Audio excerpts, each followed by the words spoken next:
अस्सलाम वालेकुम। मेरा नाम डॉक्टर कुरतनैन है। मैं क्लिनिकल साइकोलॉजिस्ट और स्पीच थेरेपिस्ट हूँ।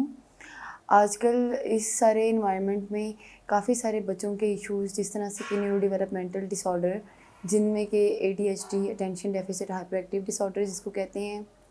Autism spectrum disorder, intellectual disability, learning deficit, इन सब चीज़ों की रेशो काफ़ी ज़्यादा बढ़ गई है, जिसकी वजह से साथ ही साथ बच्चों में स्पीच के काफ़ी इश्यूज़ आते हैं। आजकल के दौर में क्योंकि काफ़ी ज़्यादा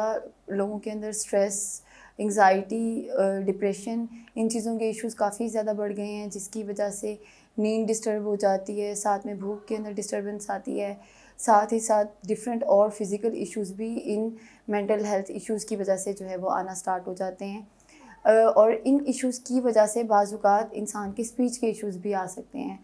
तो साइकोलॉजिकल इश्यूज़ को अलहदा से ट्रीट किया जाना ज़रूरी है, स्पीच के इश्यूज़ को अलग से ट्रीट किया जाना ज़रूरी है,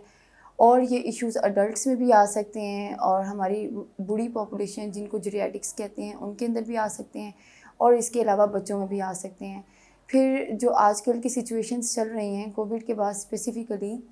न्यूरो डेवलपमेंटल जो डिसऑर्डर्स हैं, जिनमें कि ऑटिज़म सबसे ज़्यादा, और ADHD, इंटेलेक्चुअल डिसेबिलिटी, इन सब चीज़ों की रेशो, और साथ में लर्निंग डेफिसिट, और बच्चों का पढ़ाई में दिल ना लगना, बिहेवियरल इश्यूज़, बच्चे का बार बार गुस्सा करना या हकलाना, ये सब इश्यूज़ जो हैं वो एक साथ जो है वो बच्चे के अंदर आ सकते हैं। और इन इश्यूज़ की वजह से साथ ही साथ बच्चे की सेल्फ़ एस्टीम बहुत ज़्यादा लो हो जाती है, कॉन्फिडेंस लेवल बहुत ज़्यादा लो हो जाता है,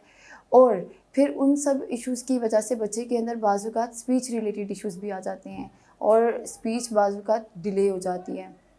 तो ये सब चीज़ें जो हैं वो एक दूसरे के साथ इंटरलिंक्ड होती हैं, और जितने भी साइकोलॉजिकल इश्यूज़ हैं, या जितने भी स्पीच रिलेटेड इश्यूज़ हैं, या लैंग्वेज से रिलेटेड इश्यूज़ हैं, उन सब का जो है वो ट्रीटमेंट थेरेपी के थ्रू होना बहुत ज़रूरी होता है, और उसी की वजह से फिर जो है वो पर्सनैलिटी के ऊपर भी पॉजिटिव इम्पैक्ट आ सकता है, चाहे वो बच्चे की हो, बड़े की हो, या बूढ़े की हो। इसके अलावा जो वॉइस डिसऑर्डर होते हैं,